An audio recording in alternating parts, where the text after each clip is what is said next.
भगवद गीता में एक ऐसा चैप्टर है, एक ऐसा अध्याय जहां शब्द फीके पड़ जाते हैं और असलियत का एक ऐसा रूप सामने आता है जो बहुत ही विशाल है, हैरान कर देने वाला है और सच कहूं तो डरावना भी है। तो आज हम उसी विराट रूप के दर्शन की कहानी को समझने की कोशिश करेंगे, जहां पूरा का पूरा ब्रह्मांड अर्जुन के सामने एक पल में सिमट कर आ गया था।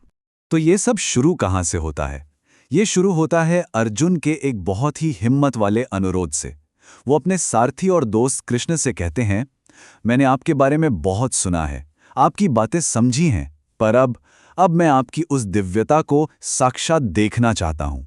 ये सिर्फ सुनने से आगे बढ़कर उसे महसूस करने की, अनुभव करने की एक गहरी इच्छा थी। अच्छा, तो थोड़ा और गहराई में चलते हैं। ये जो अनुरोध था, ये अचानक से नहीं आया था। कुरुक्षेत्र के मैदान में अर्जुन के मन में जो भी शक और सवाल थे, वो अब तक दूर हो चुके थे। कृष्ण की बातों ने उनके सारे भ्रम मिटा दिए थे और अब उनका विश्वास इतना मजबूत हो चुका था कि वो कृष्ण के उस दिव्य रूप का एक सबूत, एक विजुअल कंफर्मेशन चाहते थे। तो कृष्ण का जवाब? हाँ, वो जवाब देते हैं, पर एक शर्त के साथ। वो कहते हैं कि अर्जुन, जो तुम देखना चाहते हो वो इन मामूली आंखों से नहीं देखा जा सकता। और इसीलिए वो अर्जुन को दिव्य दृष्टि देते हैं, एक खास नजर, जो उस सच को देख सके जो हमारी दुनिया से, हमारी समझ से बिल्कुल परे हैं। और बस वो पल आ जाता है, वो दर्शन शुरू होता है। ये एक ऐसा लम्हा था जो पूरी तरह से आश्चर्य और हैरत से भरा हुआ था। कुछ ऐसा जो इससे पहले ना किसी ने कभी देखा था और ना ही कभी सुना था। अर्जुन वो पहले इंसान थे जो उस विराट रूप को देखने वाले थे। तो आखिर उन्होंने देखा क्या? तो अर्जुन ने जो देखा वो हमारी किसी की भी कल्पना से परे था। एक ऐसा रूप जिसकी कोई सीमा ही नहीं थी। हजारों लाखों मुंह, हजारों लाखों आंखें, चमकते हुए गहने और हथियार।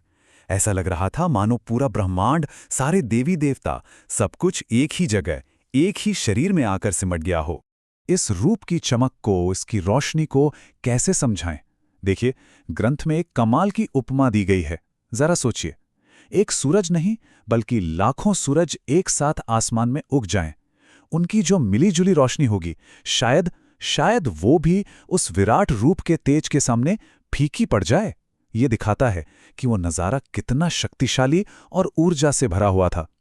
लेकिन जैसा कि कहते हैं, हर दिव्य दर्शन सिर्फ खूबसूरत नहीं होता। अब कहानी एक बहुत ही तेज मोड़ लेती है। जो रूप अभी तक अर्जुन को हैरान कर रहा था, अब वो अपना एक ऐसा भयानक चेहरा दिखाने वाला था जो अर्जुन को अंदर तक हिलाकर रख देगा। आश्चर्य की वो भावना अब तेजी से डर में बदलने वाली थी। अब अर्जुन की हालत देखिए उनके ही शब्दों में। वो कहते हैं कि आपके ये आग उगलते हुए मुंह और ये बड़ी बड़ी चमकती आंखें देखकर मेरा दिल डर से कांप रहा है। मैं अपना संतुलन खो रहा हूं।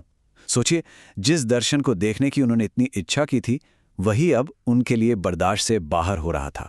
और ये डर तब और भी गहरा हो जाता है जब अर्जुन देखते हैं कि दोनों सेनाओं के बड़े बड़े योद्धा, उनके अपने लोग भी उस विराट रूप के धधकते हुए मुंह में समाते जा रहे हैं। ग्रंथ में दो बहुत गहरी उपमाएं दी गई हैं कि जैसे नदियां दौड़कर समुद्र में मिल जाती हैं या जैसे पतंगे खुद ब खुद आग की तरफ खींचे चले जाते हैं, ठीक वैसे ही वो सब योद्धा विनाश की ओर भागे जा रहे थे। अब अर्जुन पूरी तरह से घबरा गए हैं और इस डर और हैरानी के बीच वो सवाल पूछते हैं जो इस पूरे अध्याय का दिल है, इसकी आत्मा है। वो हाथ जोड़कर पूछते हैं, हे देवों के देव, इतने भयानक रूप वाले आप आखिर हैं कौन? ये सिर्फ एक सवाल नहीं, ये सच जानने की एक बेबस पुकार थी। और यहीं हम इस अध्याय के सबसे बड़े रहस्य पर पहुंचते हैं। इस भयानक रूप के पीछे की सच्चाई क्या है? ये कौन है? अब अर्जुन के उस सवाल का जवाब मिलने वाला था। ये है इस पूरे अध्याय का सार, इसका निचोड़। कृष्ण अपनी असली पहचान बताते हैं। वो कहते हैं, मैं काल हूं, यानी समय, दुनिया का सबसे बड़ा विनाशक, और मैं यहां इन सब लोगों का नाश करने आया हूं। ये एक बहुत ही गहरा सच है कि जो शक्ति जीवन देती है, वही शक्ति विनाश भी करती है। अब इसका मतलब क्या था?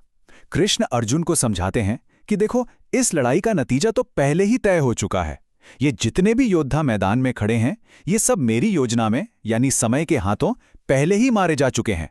तुम्हारा काम तो बस एक निमित्त बनना है, एक जरिया उस नियति को पूरा करने का। अब आप सोच सकते हैं कि अर्जुन की क्या हालत हुई होगी। वो इस भयानक ब्रह्मांडीय सच को देखकर बुरी तरह हिल चुके थे। ये सब उनके लिए बहुत ज्यादा था और अब वो इसे और बर्दाश्त नहीं कर पा रहे थे।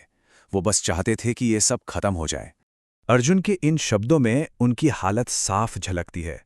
एक तरफ खुशी है कि उन्हें इतना बड़ा सच देखने को मिला, लेकिन दूसरी तरफ उनका मन डर से बुरी तरह कांप रहा है और इसीलिए वो प्रार्थना करते हैं कि प्लीज आप अपने उसी पुराने जाने पहचाने रूप में वापस आ जाइए। और कृष्ण अर्जुन की ये प्रार्थना, ये विनती मान लेते हैं। वो अपना वो विशाल, सब कुछ निगल जाने वाला रूप वापस ले लेते हैं और इसके साथ ही वो असहनीय और भयानक अनुभव भी खत्म हो जाता है। जैसे ही कृष्ण अपने जाने पहचाने दो भुजाओं वाले रूप में वापस आते हैं, अर्जुन को जो शांति मिलती है वो उनके शब्दों से ही पता चलती है। वो कहते हैं कि आपके इस सुंदर मानवीय रूप को देखकर मेरा मन शांत हो गया है, मैं वापस अपने असली स्वभाव में आ गया हूं। ये उस सुकून को दिखाता है जो हमें जानी पहचानी चीजों में मिलता है।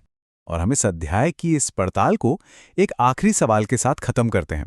यह अध्याय हमें नियति और हमारे कर्म के बारे में बहुत कुछ सिखाता है, लेकिन ये एक बहुत पुरानी फिलोसॉफिकल बहस को भी जन्म देता है कि अगर सब कुछ पहले से ही तय है, अगर नियति लिखी जा चुकी है, तो फिर हमारी पसंद का, हमारे चॉइस का क्या मतलब है। ये एक ऐसा सवाल है जिस पर सदियों से लोग सोचते आए हैं,